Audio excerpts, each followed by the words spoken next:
You know what? You are your basest desires. You're just a monkey. You're just a little bit smarter of a monkey. And, you should just make yourself happy.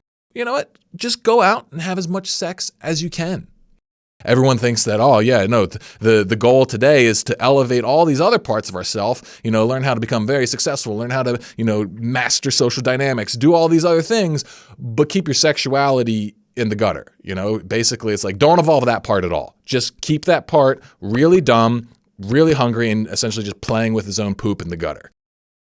Welcome to Universal Man. My name is Mark Weapon. I'm here to help you unleash your apex potential. And today I'm going to be kicking off a brand new series called the Redpill Playbook. And in this series, what I'll be doing is introducing a red pill truth, offering what I believe to be a bad take on this truth, which, I might see out there in the culture. And then I'm going to be offering you my take, which hopefully will be a little bit better and more useful to you. And today what we're going to be looking at is the truth around your instincts, particularly your baser instincts. What are you supposed to do with them? Are you supposed to just repress them? Are you supposed to just give in to them? Is there even another option? Well, I think there is, and that's what I'm going to be covering today. And this video will be setting the foundation for all the other videos in this series. So hope you enjoy.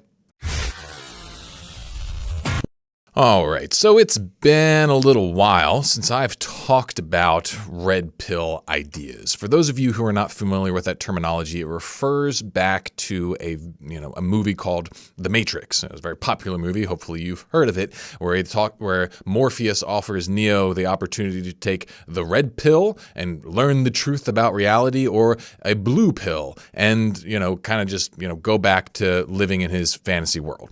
It's not really a fantasy world, just kind of like his previous conception of things. This terminology of red pill is used a lot in terms of, anytime a hard truth that alters your perception of reality is put forth or whatever. But one of the places that's gained the most traction is in the manosphere, particularly around sexuality and gender dynamics, where people would, talk about true things about sexuality, like, the nature of female hypergamy or the male polygamist instinct, or, sexual marketplace value and all that kind of stuff, that, there is genuine, legitimate, important truth about all that stuff.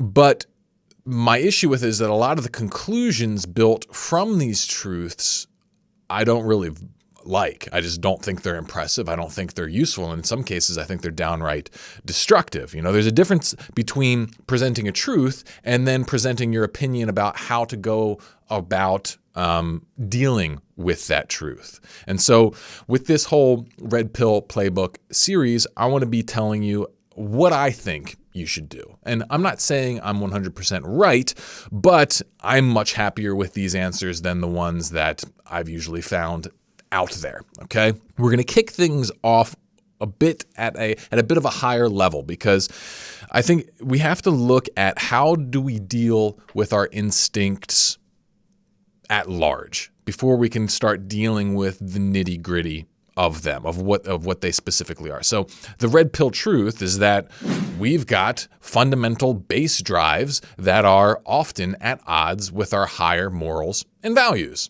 Okay? Doesn't sound too striking, but I think a lot of people are in denial about their nature. So for example, most men, they have what you could call a polygamist instinct. They have a desire to indiscriminately sleep with a lot of women. This is an instinctual drive. It's a survival drive because, men can maximize their genetic security by having sex with a lot of women. Women, they can only carry one child at a time, unlike a man who can impregnate lots of women. Women have a different sexual mating strategy. They focus more on trying to acquire a high status man, get good genes, make sure that, they can acquire a lot of resources, that kind of stuff. And that's called female hypergamy. And there's a lot that, we can talk about in there as well. But it goes beyond just sexuality into, things in general. Like, there is, in most of us, there is a murderous instinct if under the right circumstances. And people who don't acknowledge that, I think that they don't know themselves. I think all humans are capable of committing terrible things. I'm not saying all humans do commit terrible things, but we have to be able to acknowledge the dark truths about our potential, about our desires, and sometimes it's just obvious stuff like, we want to have sugary, fatty, high calorie foods, right? That's an instinct. It's a drive. And all of this stuff, it has a place, particularly in very primitive survival situations. It's like, being able to commit murder is maybe something that would keep you alive in a very extreme sort of circumstance, right? So that's the truth, is that we've got crazy, dark, wild, out there, at least in polite society, stuff swirling around inside of us. And we have to acknowledge this, right? But the problem is that you can't ignore it, right? You can't just repress this stuff. If anyone who's tried to, succeed in a diet through just brute force, white knuckling repression, they didn't get anywhere, almost certainly. Maybe they went a couple of days and they just binged on McDonald's. I would say the same sort of thing happens with our other drives. If we just try to repress them, doesn't work out super well.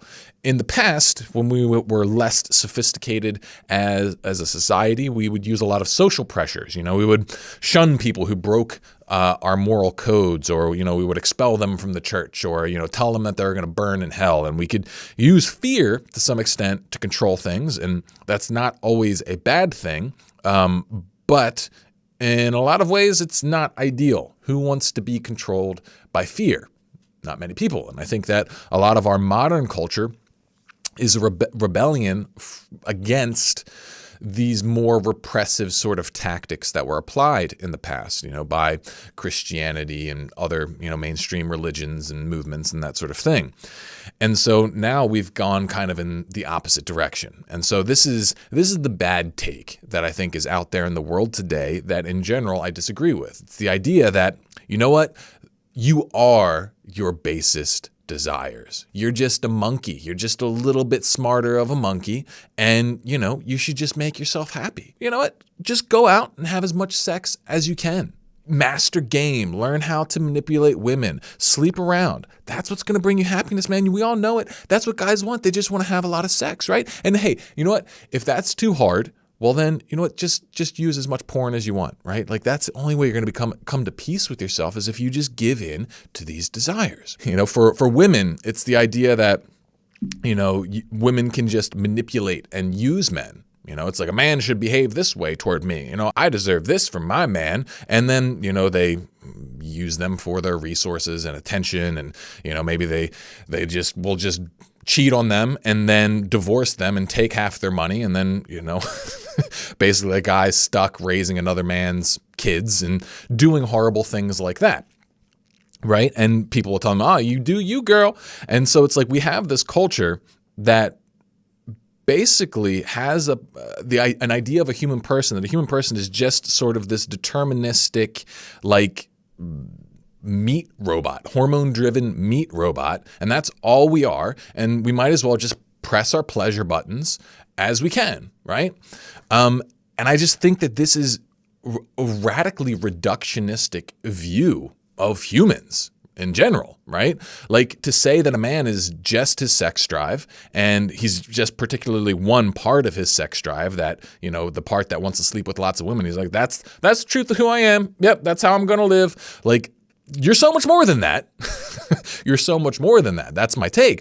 And like, I see it happening in the manosphere, particularly toward women, being like, women are only their hypergamist instinct. They just want to use men and manipulate men, and, they're ultimately evil or unthinking, or they're unaware of these kinds of things, and they cannot go beyond this instinctual drive.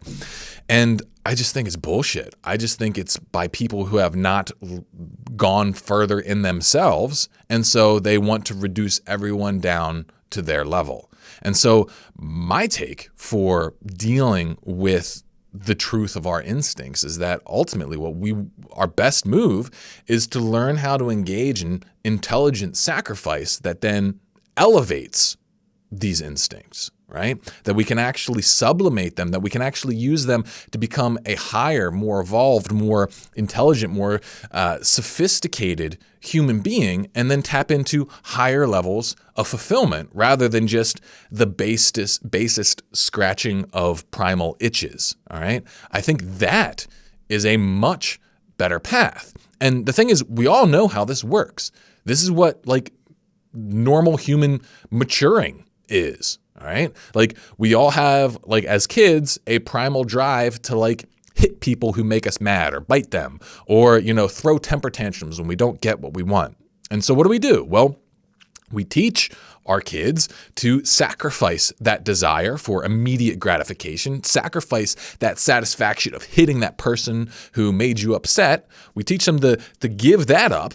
Yeah, we get that feels good in the moment, but there's actually a much better way to do things, right? There is a more elevated thing. Like, and if a child is properly socialized, if they're taught to make those kind of sacrifices in the moment, learn how to delay their gratification, well then what they tap into is a higher game. They unlock the whole world of healthy adult social interaction. And that bears far more fruit and is far more valuable and completely outweighs the cost of giving up that base impulse of instant gratification, right? We all accept that.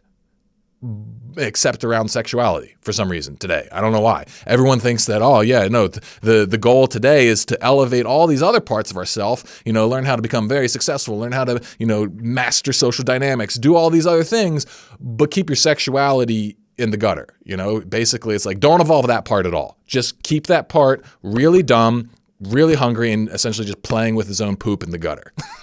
It's like, it's an absurd mentality to me.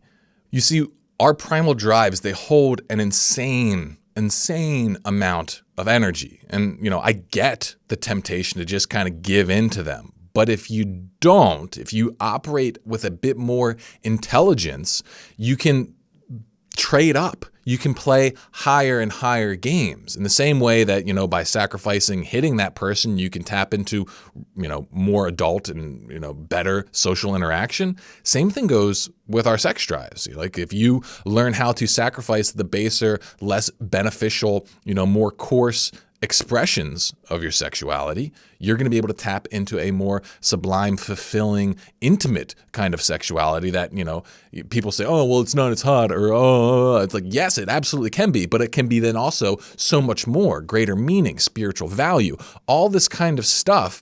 And the gateway is sacrifice. Now, you got to figure out how to do this right. You can't do it, like I said, from a repressive place. You can't do it from a self-loathing place. It has to be from an integrative place where you learn to work with who you are as a person. Embrace those building blocks, those primal building blocks. See them as intrinsically good. They're not intrinsically bad. They're good things. But there's ways to make them better. There's ways to elevate them. But there is a price to pay. Right? There is a disciplining cost, and people don't like discipline today. I get that. But like, I don't know, I'm not going to lie to you. The best things in life are not free. They are going to cost something from you. And the cost is discipline. It's sacrifice. And so the goal of this series moving forward is we're going to get into the specifics of these things and talk about what are the trades you need to make if you want to take things higher rather than go down lower, right? If you want to get out of the gutter and see the limits of your human potential, well, then you're going to have to learn how to transmute your less helpful desires and tap into higher and bigger games. Okay, so that's what I want to be talking about in this series. And I know I didn't get super practical on anything in this video, but I felt like it was important to lay this groundwork because I didn't want to have to consistently repeat it every single time because it's kind of like a cornerstone to a lot of my future points. So if you guys have any sort of red pill reality that you want to see me hit on specifically, make sure you leave a comment or just leave a comment for the algorithm. That's always going to help me out. But if you're excited for this, I am too. Thank you so much for watching. Please like, please subscribe, hit that notification button, and I'll see you all in the next one. Ooyap.